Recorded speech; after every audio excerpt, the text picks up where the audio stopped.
Hello students, तो आज हम लोग बात करेंगे मैथमेटिक्स थर्ड में, जो कि सिविल इंजीनियरिंग स्टूडेंट के लिए होता है। फोर्थ यूनिट का एक टॉपिक है पिजन होल प्रिंसिपल, और इसी में बात करेंगे जनरेटिंग फंक्शन का। ये दोनों ऑलमोस्ट लास्ट टॉपिक है। इसके बाद एक लेक्चर और लगेगा जिसमें ये पूरी यूनिट फिनिश हो जाएगी। उस नेक्स्ट लेक्चर में हम लोग बात करेंगे रेकरेंस रिलेशन के सोल्यूशन का। इस लेक्चर में हम लोग बात करते हैं पिजन होल प्रिंसिपल, पीएचपी मैंने शॉर्ट फॉर्म में दिया, बहुत इंपॉर्टेंट है, अक्सर एग्जाम में पूछा जाता है। 16-17 में 16-17 में एकेटीयू में आया हुआ, तो इसलिए मैंने मेंशन कर दिया वहां पर। वैसे कई बार और भी आया हुआ है। नाम से ही पता है पिजन होल मतलब pigeon some kinds of birds, जिनको शायद कबूतर कहते हैं, और उनके होल्स अलग अलग होल्स में वो रहती हैं, उससे रिलेटेड ये प्रिंसिपल है। ध्यान रखिएगा, इसका बिल्कुल सिंपल स्टेटमेंट मैंने यहाँ पे यूज किया। If n is a pigeons are assigned to m pigeon holes, point to be noted that n pigeons assigned for m pigeon holes, but m is always less than n। यानी n pigeons है, यानी 5 pigeons है, लेकिन उनको 4 holes में रखना है। 4 या 3 या 2 या 1 जो भी है, हमेशा जो नंबर ऑफ होल्स है पिजन से हमेशा लेस देन होगा। Please be clear about that. Then at least one pigeon hole contains 2 or more pigeons। बिल्कुल सिंपल स्टेटमेंट है। 5 पिजन 4 होल्स है, तो एक तो 4 पिजन हर होल्स में आ जाएंगे, लेकिन जो एक्स्ट्रा पिजन बचेगी किसी होल्स में जाएगी, तो उस पर्टिकुलर होल्स में 2 पिजन हो गई। वही स्टेटमेंट बताया गया है कि नंबर ऑफ होल्स हमेशा नंबर ऑफ पिजन से कम होना चाहिए। तो कम से कम एक होल्स ऐसा जरूर होगा जिसमें 2 या उससे ज्यादा पिजन्स कंटेन होती है। ये स्टेटमेंट है। अब इसको पॉइंट वाइज अगर हम लोग डिस्कस करें मैथमेटिकल फॉर्मेट में, तो कैसे लिखते हैं? According to pigeon hole principle, PHP is the short form for pigeon hole principle. If n+1 pigeons stay in n holes, then there is a hole with at least 2 pigeons। एक whole ऐसा होगा जिसमें कम से कम 2 pigeon जरूर होंगे। अभी मैंने आपको एक्सप्लेन किया, क्योंकि pigeon number of holes pigeon से कम होता है। If kn+1 pigeons stay in n holes, then there is a hole with at least k+1 pigeon। obvious kn+1 अगर आपके पास पिजन्स है, उनको हमें n होल्स में स्टे कराना है, तो कोई एक होल्स ऐसा होगा जिसमें k+1, उस कांस्टेंट में +1 ऐड कर दो, उतने पिजन पर्टिकुलर एक होल्स में जरूर होंगे। If p1 p2 and so on pn +1 pigeons stay in n holes, ये n तक ये देखिए आपका होल से +1 मतलब उससे एक ज्यादा पिजन्स है।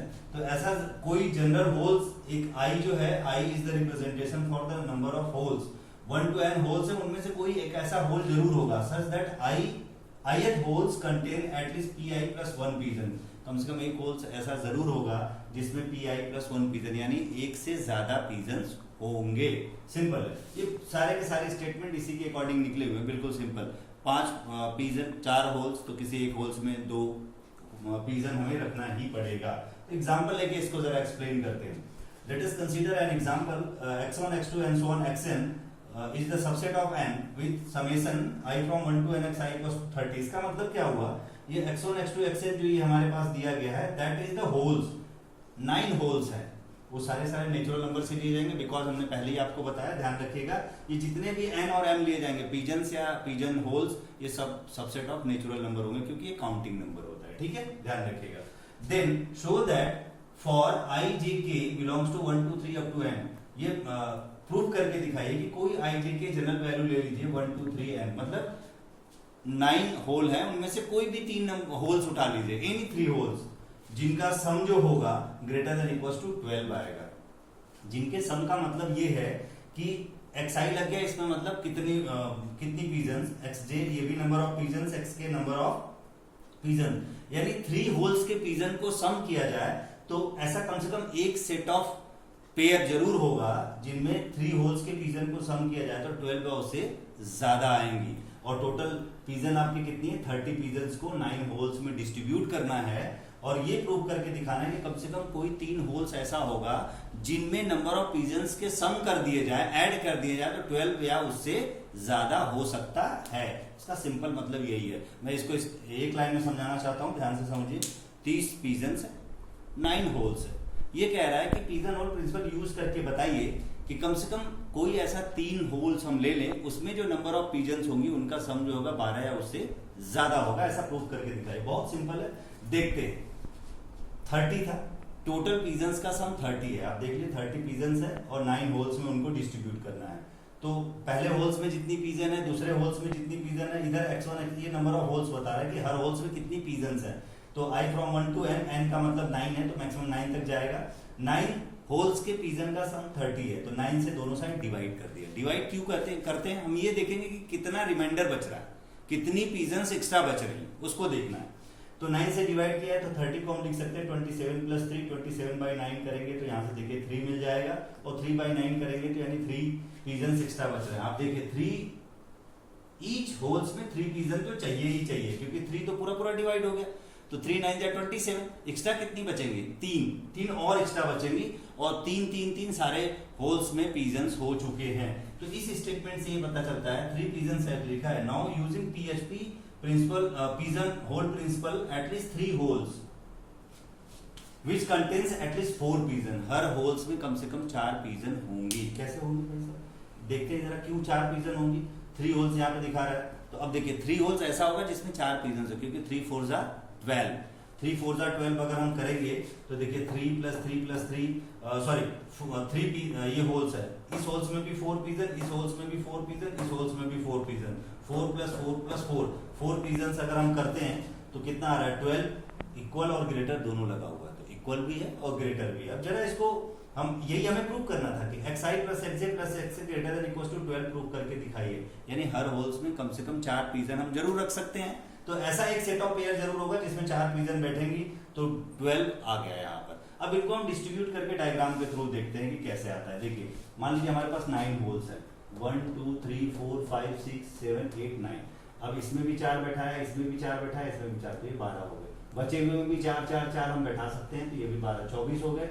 एक में 4 रख दिया, 24 और 4 आप ऐड करेंगे 48 49 और 30 हो गए, सॉरी 28 29 30 हो गया, इधर एक एक हो गया। अब हो सकता है कि इस ये जो 4 है इसको इसमें 2 कर दे, इसमें 1 कर दे, 2 2 इसमें और डिस्ट्रीब्यूट कर दे, तो वो आपकी मर्जी। लेकिन कम से कम इसमें ये नहीं कह रहा है कि सब में 4 4 ही होंगे, ये बोल रहा है कि कम से कम ऐसे 3 होल्स जरूर होंगे जिसमें 4 4 पीजन बैठेंगी। तो आप देख सकते हैं 4 4 का पेयर 2 आराम से बन जा रहा है, एटलीस्ट 1 बोला था, लेकिन यहाँ पे कम से कम 2 पेयर आराम से बनेंगे। अगला 4 4 का पेयर नहीं बन सकता क्योंकि एक्स्ट्रा हो जाएगा फिर वो, तो 12 12 24 हो जाएगा। कम से कम 2 पेयर ऑफ 12 4 4 पीजन्स के बन रहा है। हमें खाली यही प्रूव करना था, एक ऐसा सेट ऑफ होल्स होंगे 3 ऐसे जिनमें 4 4 4 पीजन बैठाएंगे, जो कि 12 या उससे ज्यादा हो सकते हैं। तो बहुत सिंपल होता है, खाली आपको एक्स्ट्रा निकालना होता है, बाकी सब में आप डिवाइड कर दीजिए, अपने आप डिस्ट्रीब्यूट हो जाएगा। एक और एग्जांपल देखते हैं। So that in a group of 50 student at least 5 student are born in the same month, 50 student है, ठीक है। ये आपको प्रूव करके बताना है with the help of pigeon hole principle कि 5 स्टूडेंट ऐसे होंगे जो एक ही सेम मंथ में पैदा हुए होंगे।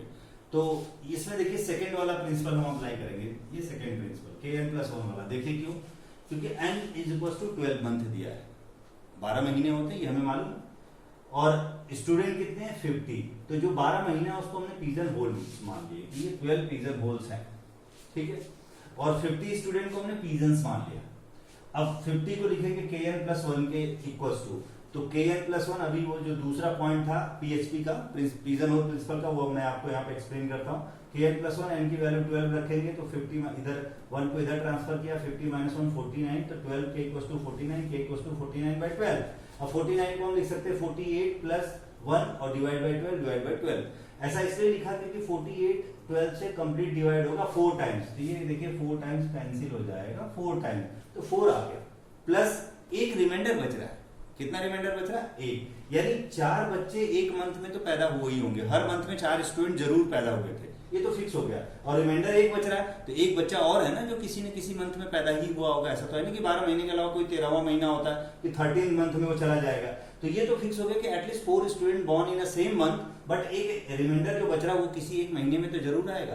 तो यानी कोई पर्टिकुलर, मान लीजिए वो नवंबर, ये एक्स्ट्रा बच्चा है वो नवंबर में पैदा हुआ, तो नवंबर में 4 ऑलरेडी आ रहे थे क्योंकि 4 स्टूडेंट ईच मंथ बॉर्न उनका हो ही रहा है, बर्थ डेट है ही उनकी, तो एक बच्चा और आ गया नवंबर में, तो नवंबर में कितने हो गए 5। यही तो प्रूफ करना है कि एटलीस्ट 5 स्टूडेंट होंगे जो कि सेम मंथ में पैदा हुए, तो कोई ना कोई एक मंथ ऐसा होगा जिसमें 5 बच्चे पैदा हुए होंगे, रेस्ट ऑफ अदर मंथ में एटलीस्ट 4 बच्चे जरूर रहे होंगे। यही आपको प्रूव करना था, बहुत सिंपल है। तो इस तरीके से आप पीजन होल इफेक्ट को आप एक्सप्लेन कर सकते हैं। सिंपली आप ये ध्यान रखिएगा, number of holes number of pigeon से हमेशा कम होगा, तो बाकियों में आप सेट कर दो, जो रिमाइंडर बचेगा वो किसी न किसी एक में एक्स्ट्रा में आएगा। और ये स्टूडेंट आप देख सकते हैं इंस्पायर है पीजन होल्स के रियल लाइफ प्रॉब्लम से। ये जब एल्गोरिथम ये डिफाइन किया गया था पीजन होल प्रिंसिपल, बहुत इनिशियली आप देखोगे पीजन जो होते हैं अक्सर जनरली पेयर में ही रहने की कोशिश करते हैं। अगर 2 होल्स है तो एक एक तो सेट हो जाए। मान लो 3 पीस है तो किसी एक पे जब जबरदस्ती एक्स्ट्रा वो बैठने की कोशिश करेगा तो ये उसी एकदम नेचर से ही ये लिया गया है। पिजन होल प्रिंसिपल बहुत इंपॉर्टेंट है, इस तरीके के प्रॉब्लम में अक्सर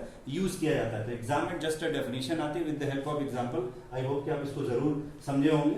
नहीं आएगा तो और भी एग्जांपल मैं आपको दे सकता हूं अलग से अगर आप पूछेंगे तो, ठीक है। नेक्स्ट हम देखते हैं इसमें generating function.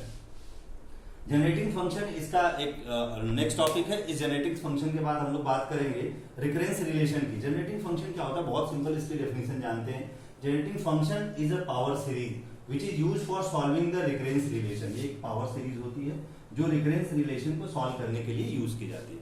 Recurrence relation is very important. Next और लास्ट वीडियो होगी इस यूनिट के लिए, उसमें हम रिकरेंस रिलेशन की ही बात करेंगे। पावर सीरीज का मतलब anything, any series which is written in the form of a power of variable like x to the power 1 2 3। एक इंक्रीजिंग और डिक्रीजिंग ऑर्डर में होना चाहिए, गैप नहीं होना चाहिए, ध्यान रखिएगा। जैसे मैंने एक एग्जांपल लिया है n equal to 0 to infinity an x to the power n, तो n की वैल्यू 0 तो a 0 x power 0, a1 x power 1, a2 x power 2 and so on a3 x power 3।